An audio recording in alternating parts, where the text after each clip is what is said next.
and I'm something of a last-minute substitute here, so I will do an apology that was, I think, Winston Churchill gave, in which he said that he had to apologise to his audience for giving a long speech because he didn't have time to write a short one. What I hope to do here, and it probably follows from what Peter has said, is that as an anthropologist, I'm something of a professional tourist in other people's landscapes, and what interests me when I encounter the world of security is that security is something produced, basically. It is not an axiomatic connection with actual life. It is actually something produced by human beings, including security professionals. So I begin by trying to tease this out a little bit, and I'll give you an epigraph, which I won't read out, but from Robert Sheckley, written in 1953. This epigraph is taken from his short story, Watchbird, written at the height of the Cold War. The story imagines a near future in which policing and security are transformed by the development of unmanned aerial drones. Scientists discovered that most murderers, and I quote, throw out a different sort of brainwave from ordinary people, and their glands act funny too. Building on this fairly iffy theory, corporations develop watchbirds capable of detecting murderous intent before a crime is committed. Now, initially, these watchbirds are successful and operate within the directives coded into their circuitry. But these networked learning machines soon redefine murder and life itself with disastrous consequences. People are eliminated for hunting, fishing, or even switching off their car radios. Even, and I quote, a butterfly was executed, caught in the act of outraging a rose. Eventually, the engineers are forced to develop new and improved drones to hunt the old ones. Now, Sheckley's watchbird is certainly not the only cultural artefact you can find that speaks to the notion of policing at the level of life itself, which of course is what is interesting to me as an anthropologist, the idea of our species being implicated in security. Historians, for example, described the period from 1870 to 1914, which is well known, as the golden age of terrorism, marked by Fenian bombing campaigns and anarchist assassinations, such as the fatal attack on US weapon in Hindley. During that period, Joseph Conrad, sorry for another literary reference, wrote Under Western Eyes, a fairly sublime portrait of terrorism, and a book that probes the possible emotional signals emitted by a terrorist about to commit mass murder. Now, there are many other examples I could choose, but basically I begin, I think, with a sweeping observation. For at least well over a century now, there have been persistent attempts to police populations by capturing what you might call vital characteristics. Today, in the wake of 9/11, several commentators argue that we inhabit a world of precaution, prevention, preemption, in which policing actually happens in the near future.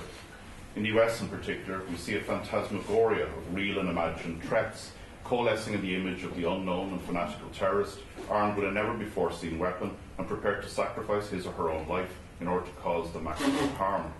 And I guess little wonder then that Sheckley's watchbird is no longer that far-fetched.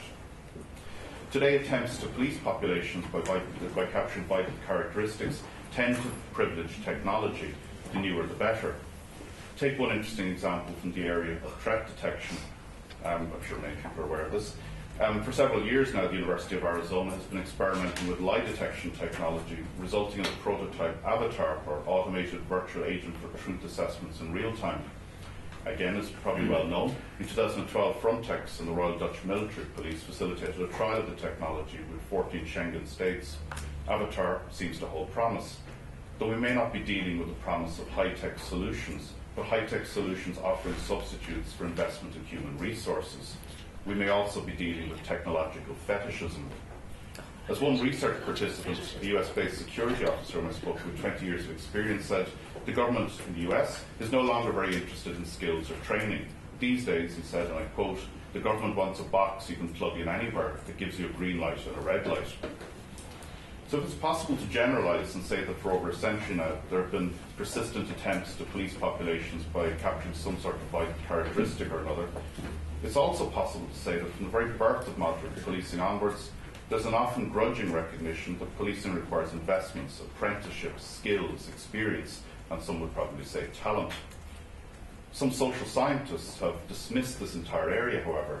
I'm taking here the words of Anna Pratt, the criminologist, who described behavioural detection on Canadian borders as, and I quote a piece of this, a cocktail of different low-level administrative knowledges that derive from quasi-scientific frameworks, on-the-job knowledge such as that gained individually through experience, informants, gossip, and quasi-magical intuition, all of these intertwined with moralistic and racialized knowledges. I thought for an instant she was describing my own profession, but it turns out no, I'd rather avoid this, and what is interesting to me, and this is an anthropological observation obviously, is that we can talk about something in terms of skill vision, and that's the first thing I want to contrast with the more kind of, sorry to say, machine-led kind of ideas or technology-driven ideas.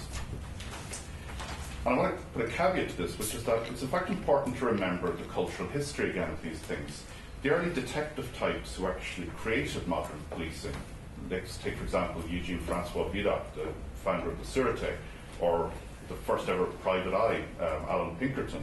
These are people who are kind of semi-criminals themselves to begin with for a start, but they seem to somehow combine, or at least they recognize it themselves, something kind of like instinct with a kind of a scientific methodology. There was an oscillation between the two at that early moment. They were able to hunt, I think you could say, dangerous persons, and that's kind of what I'm trying to capture with the notion of skilled vision. An interest sparked in them, aroused by threatening or dangerous persons, and the perception and recognition of that threat and danger for what it is. And I think there's more to this, and so I'm going to try and tease out than simply deceit detection or anything like that. So let me begin with a story then, well known to I'm sure everybody in the room, which is of course the Richard Reid shoe bomber incident. Just in case you don't know, on the 21st of December 2001, a citizen attempted to board a flight from Paris to Miami, Florida. He had no checked luggage, and his rather distracted appearance aroused the attention of airline passenger screeners. Concerned, but with no real clear evidence of any wrongdoing, they reissued his ticket for the following day. Reid returned to Roissy-Charles de Gaulle and boarded American Airlines Flight 63. As the aircraft flew over the Atlantic, passengers complained of a strong burning smell. A flight attendant found Reid attempting to light a match and cautioned him. Minutes later, the same attendant noticed that he slumped over. Reid grabbed at her when she approached him, and it became apparent he was trying to light a fuse trail with his shoes. After a brief struggle, he was subdued by attendants and passengers until doctors on board managed to sedate him using the emergency medical kit, apparently. The aircraft was diverted to Boston Logan, whereupon Reid was removed and taken into custody. Forensic analysis, though never conclusive, indicated that explosives were live and, if detonated, could have resulted in the deaths of all 197 passengers and crew. It is likely, therefore, that those people's lives were saved by Reid's overnight delay in Charles de Gaulle, damp December weather in Paris, and, of course, a fairly significant quantity of foot sweat.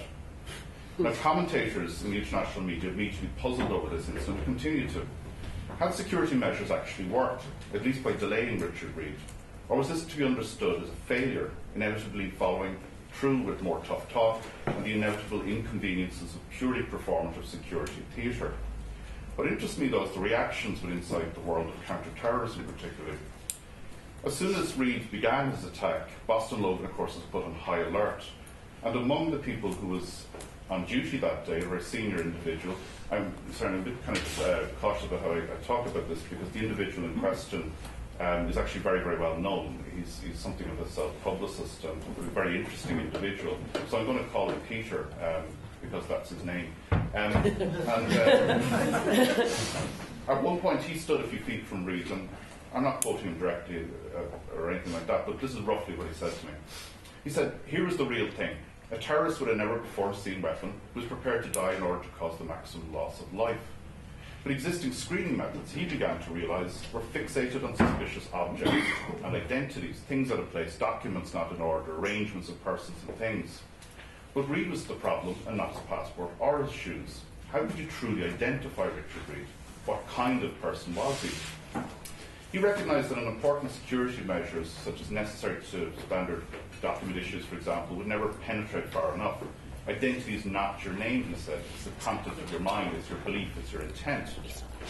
What Peter was searching for was a synthesis of science and intuition, classic cop's problem, if you want to put it that way.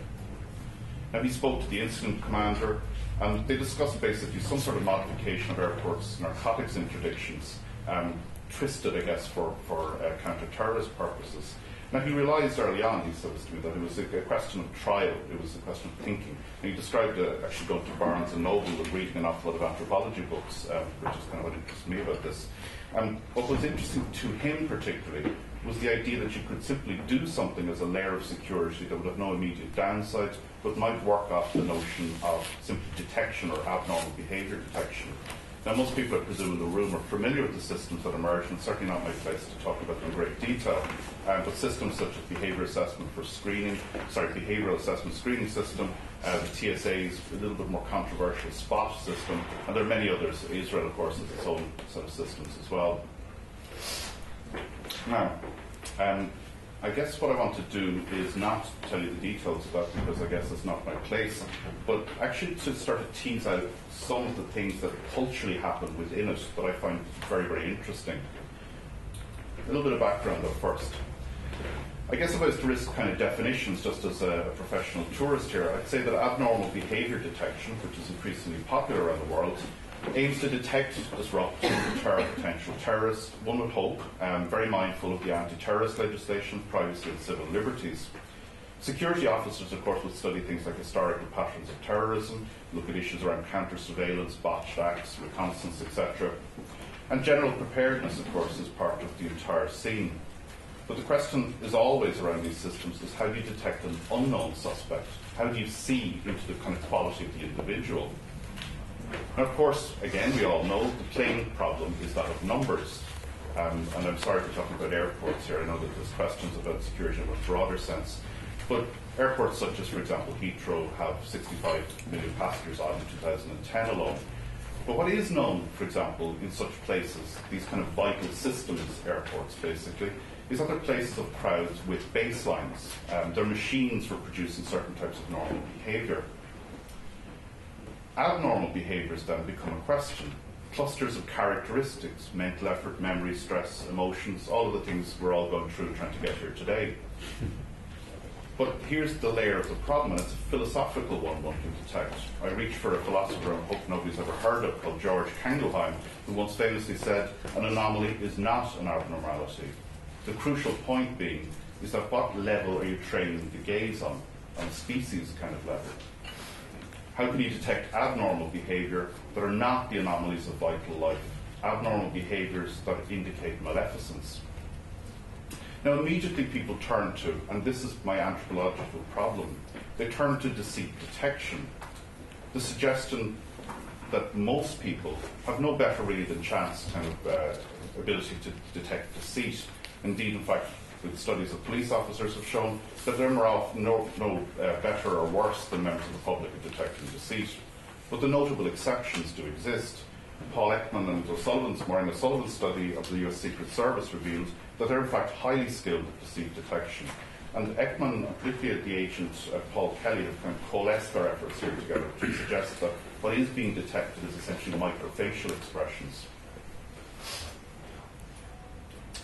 However, and this is based, I won't go into the details, but just on some observations in counter-terrorist operations, there's an important other level here. The assumption built into an awful lot of this, and the assumption built into some of the technology, is that a human being can see, if trained or if naturally skilled, something at a level beyond other human beings, some sort of threatening microfacial expression, in which an individual about to commit an act which is, catastrophic mass murder, essentially, will emit a leaked signal, basically. It is possible that that's entirely wrong, for one particular reason. In many of the kind of counter-terrorist observations that have occurred, it's often more a catalyst that's actually introduced. In other words, a surplus security statement, and officers, be they covert or uniformed, observe reactions to that. That's not quite the same thing.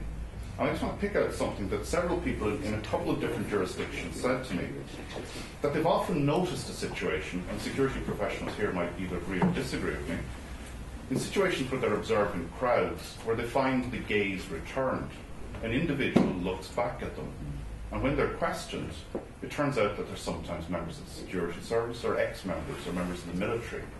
Now, are we all exchanging microfacial expressions in those situations? It's unlikely if the principle is that you have to either be trained or naturally skilled. There might be something else happening there. And that's what I, as a person with just a broad anthropological question, might want to tease out. And I presume I'm going to get a few minutes to do so. Correct. Very few minutes, Mark. Okay. What I'll do is I'll elide the issues I think that are actually crucially important, but I'll just leave them maybe for discussion. There's obviously questions in terms of how, for example, the TSA Spot checks its own validity. The arguments around whether this is, in fact, these are systems that are essentially catching criminals, often low-level criminals, versus terrorists. Of course, you could argue that thankfully there's very few terrorists, so that's not really the main issue. There's also the major question of profiling, and to the extent that these systems have worked and continue to work, there's a general argument that it operates at a different level, and the reviews I've looked at seem to suggest that that's actually true, although there is questions to be asked there, certainly. But I'm going to skip over that area. Apologies. Back to machines. 7 years after the shoe bomber incident, of course, the US Department of Homeland Security introduced its first publicly accessible impact assessment of the Future Attribute Screening Technology, or FAST, very quickly. FAST is a mobile information security environment that can be rolled out in airports for special events. FAST will screen individuals by means of non-intrusive sensors that record and analyze video, audio, respiration, cardiovascular reactivity, body secretions, eye movement, facial features, facial expressions, and the skin's electrical resistance, amongst other things. The core idea is a theory called malintent, the intent to cause harm. The problem with the theory of malintent, of course, is that it's classified.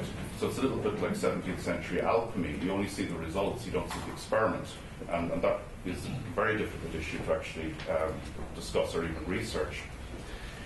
What we're looking at then is, of course, this collision between the technological solution and ideas around training that I argue come together basically around notions of deceit detection particularly.